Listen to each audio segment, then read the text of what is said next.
I'm gonna do the steak and ale. Would you like something to go along with it? Yeah, let's do some chips as well. It is $9.38, please.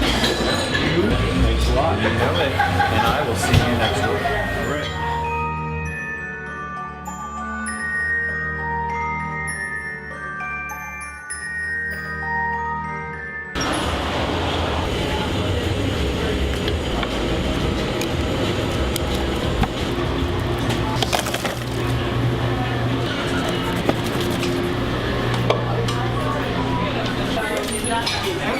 All right.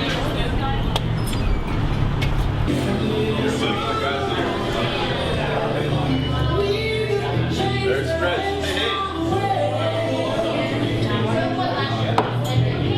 Thank you, good sir.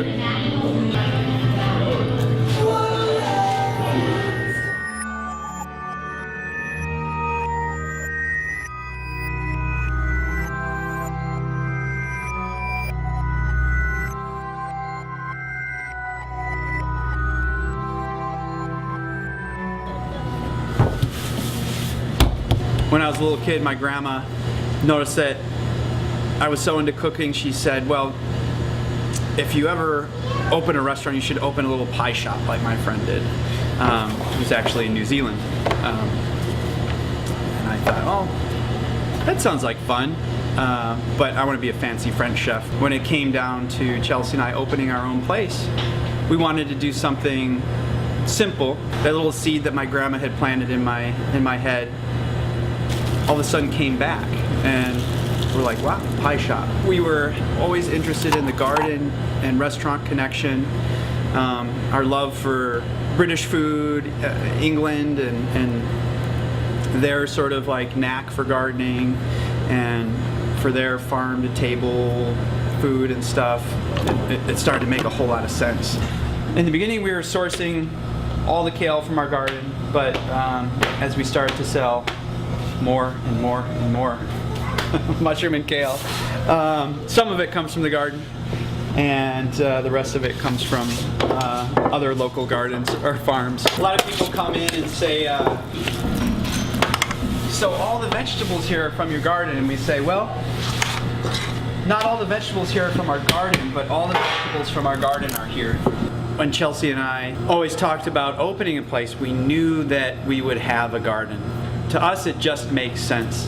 It doesn't matter if you have a fancy restaurant or a super simple counter service type restaurant. Garden fresh food, farm fresh food should definitely be a part of it. With gardening, you sort of you open yourselves up to the community.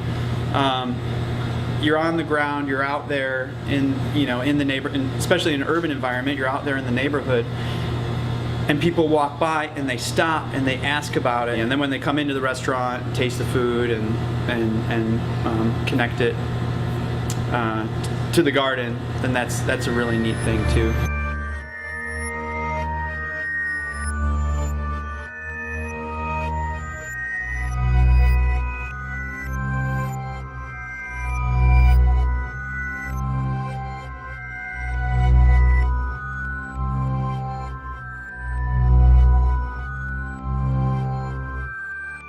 What was this one? This is like a mountain variety? Yeah, this is the Sylvetta arugula, and it'll probably live all the way into next season without even getting covered up. It's just very hardy variety. It's all about picking the right varieties with growing in the cold weather. Like, this isn't a greenhouse, this is a cold frame, and so there's a big difference between a greenhouse, a cold frame, and a cold house. And some of them get a little bit of heat, some of them get fully heated, but stuff like this, you just tuck it in and let it go slow. So we're not refrigerating anything. There's no need to have a big truck that has a cooler on it with a big gas engine. So I'm on my bike every day, and I cut all our greens, put it in a little bag, put it on my back, and bike it back to the restaurant. This is a lot of cut and come again stuff. So I've already taken cuttings off all these on this side. We've got some beet greens, some mustard, some purple Mizuna greens, and some little seeded out, those will be baby greens when they get to be big enough. But I've already cut all these rows at least once, and they'll just come right back. They really don't mind it at all. The plants wanna live. And these kales, they don't mind getting moved at all. Whereas some of the mustard greens and Asian greens will directly go to seed if you move them and disturb their roots. These don't mind, so it kind of works out really well for these little greenhouses that you can just move things around and pluck things out and replace them with something else.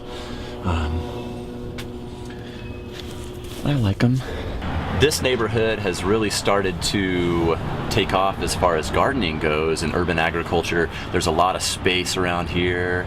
A lot of the packing houses that were here in the days of the meat packing industry. There's just a lot of flat land, open sunshine, and so gardeners have been moving in. Old buildings that have been converted to house worm bins or aquaponics systems, and it seems like a lot of people have chosen Bridgeport to really become the center for it, at least here in Chicago. Actually, a neighbor brought us these green tomatoes. As soon as we opened, people from the neighborhood were just coming in and giving us stuff. They're like, we heard that you love to garden. Well, we love to garden too. And so here's a garbage bag full of mint. This Croatian neighbor brings us mint, like he brought us mint like 3 or 4 times, like big garbage bags. The roots and everything still attached to them. People are really proud of their gardens, and they want to share their love for it with us.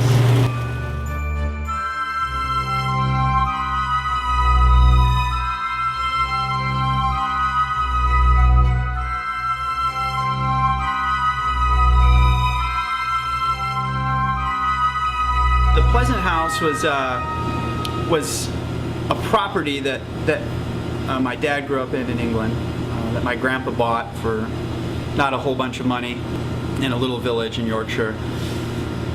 The original structure was built in the late 1700s. And then there was always a huge garden at the Pleasant House, and there still is. And visiting, talking to my relatives out there that grew up with my dad, they would always say like, oh, we remember your grandma Annie and the Pleasant House, and there's always they had this big wooden table in the house, and it was always covered with food, and she was always cooking and always gardening, and I'm like, yeah, that's symbolic of what a little food shop, I guess, to us should be all about. So